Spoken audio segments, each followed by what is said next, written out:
Hello gang, good to have you all back again. Of course, if you're tuning in for the first time, I am the Articulate Grunt. Welcome to my channel. Sorry if I still sound off, I'm still a bit sick. And yes, I know I need a haircut, it's going insane.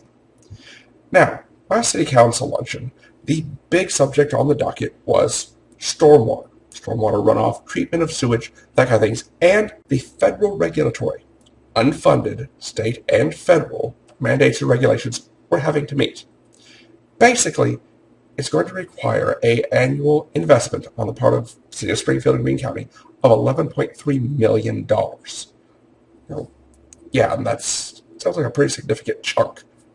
Now, what happens if we don't meet it? Basically, the EPA files a lawsuit against us, and a federal judge tells us, okay, in order to cover what needs to be covered, plus now cover EPA's expenses, you're going to put in a 4%, 5% City of Springfield and Greene County wide sales tax. All that money leaves here, goes to the EPA, and then gets spent as they see fit by their priorities to upgrade, update our infrastructure, our sewage system, our stormwater runoff system, as well as protect and improve our local environment. Now, obviously not wanting this, the city and the county have got to find means of funding it. And especially in the case of the county, they're already stripped bare bones. They're already cutting personnel and staff out of necessary functions and making do with fewer and fewer people, limiting response calls. City of Springfield, our police force. We've actually got a couple of nights a week where there's no traffic patrol units. Police department's still on crime patrol, still on responding to criminal acts and things like that. But guys just out checking for like speeding and people running red lights.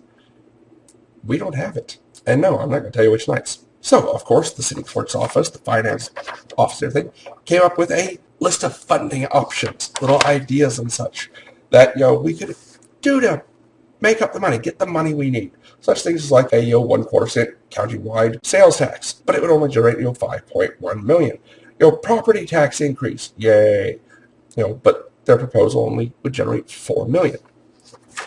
We'd have to implement several of these in order to get the funds together. And personally, decade plus as a Army logistics officer, basically acquisitions, distribution, quality control, minding funds and finances, and making sure I got the biggest bang for the government buck I was given to take care of.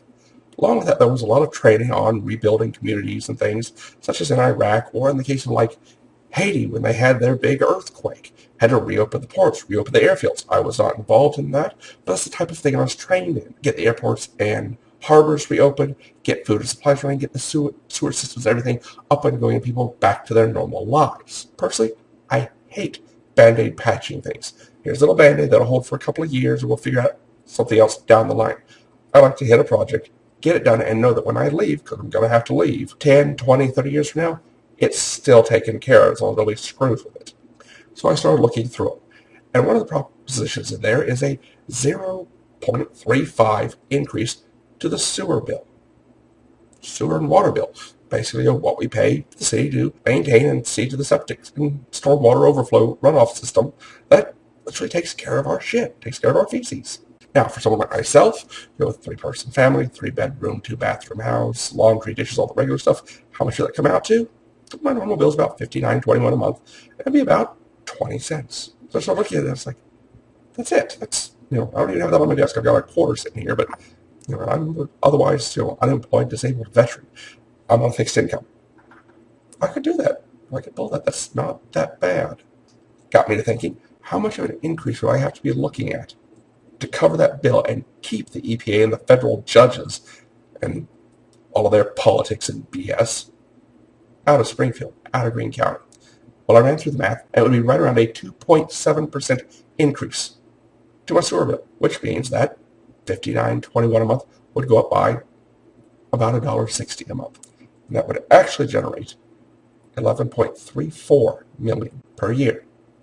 We would actually have a little bit over what's necessary, what's being required by these unfunded mandates to keep the EPA and the federal judges out of our area, off our backs, and let us prioritize and take care of our own stuff. But that's just my thought idea. One of my little things looking at it, that's less than a cup of coffee at most places a month. Not that bad to keep the federal government out of here. So There's the basic information facts for you. One of the things that's stressing and worrying our local government personnel. So, with all that in mind, take care. Hope this found you well. Remember, leave your thoughts and comments down below. Hit the like and dislike. Subscribe if you haven't already.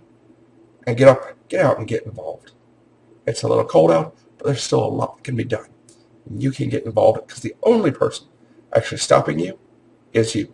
Others can create speed bumps, but nobody can stop you from doing your best and being your best but you.